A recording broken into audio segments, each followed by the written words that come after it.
తిరుమలలో శ్రీ వెంకటేశ్వర స్వామిని పలువురు ప్రముఖులు నటులు దర్శించుకున్నారు. ఉదయం నైవేద్య విరామ సమయంలో తమిళ సినీ నటుడు Srikanth, singer Mangli, comedian Brahmanandam, Goa minister Mauvin గోదినితో నటి వాసుకి స్వామిని దర్శించుకుని మొక్కులు చెల్లించుకున్నారు. అనంతరం రంగనాయకుల మండపంలో వేద పండితులు వేద ఆశీర్వచనం అందించగా ఆలయ అధికారులు శ్రీవారి తీర్థ ప్రసాదాలు అందజేసి శేషవస్త్రంతో సత్కరించారు.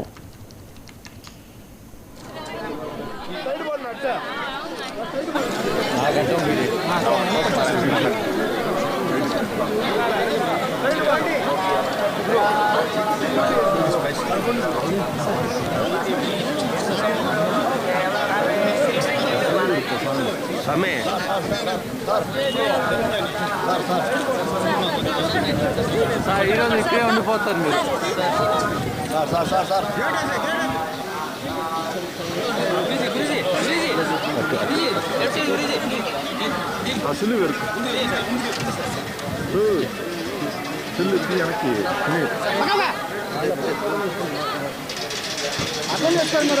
ఓం నమో వెంకటేశాయ.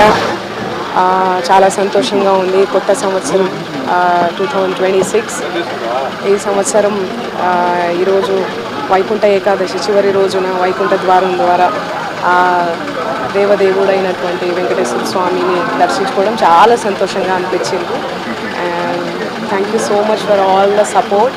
వెంకటాచల నిలయం వైకుంఠపురవాసం, వెంకటాచల నిలయం వైకుంఠపురవాసం, పంకజనేత్రం పరమ పవిత్రం, శంఖచక్రధర చిన్మయ రూపం, వెంకటాచల నిలయం వైకుంఠపురవాసం.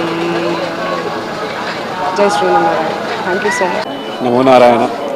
నూతన సంవత్సరం కోసం ఆశీర్వాదం తీసుకోవాలని వెంకటేశ్వర స్వామి మా కులదేవత. సో వచ్చి ఆశీర్వాదం తీసుకోవడానికి వచ్చాను. కొత్త సినిమాలు రిలీజ్ అవుతున్నాయి. సో దానికోసం దేవుడి ఆశీర్వాదంతో నూతన సంవత్సరంలో మంచిగా అడుగు పెట్టాలని వచ్చాము. మంచిగా దర్శనం జరిగింది. చూడడానికి ఒక భాగ్యం అనమాట. ఈ అవకాశం కలిగినందుకు చాలా thank you so much. Maze release అవబోతుంది నెక్స్ట్ తెలుగులో. అండ్ కొత్తగా స్టార్ట్ చేస్తున్నాను ఇప్పుడు సంక్రాంతి తర్వాత. సో దేవుడి ఆశీర్వాదంతో స్టార్ట్ చేయాలి కదా, అందుకే వచ్చాము.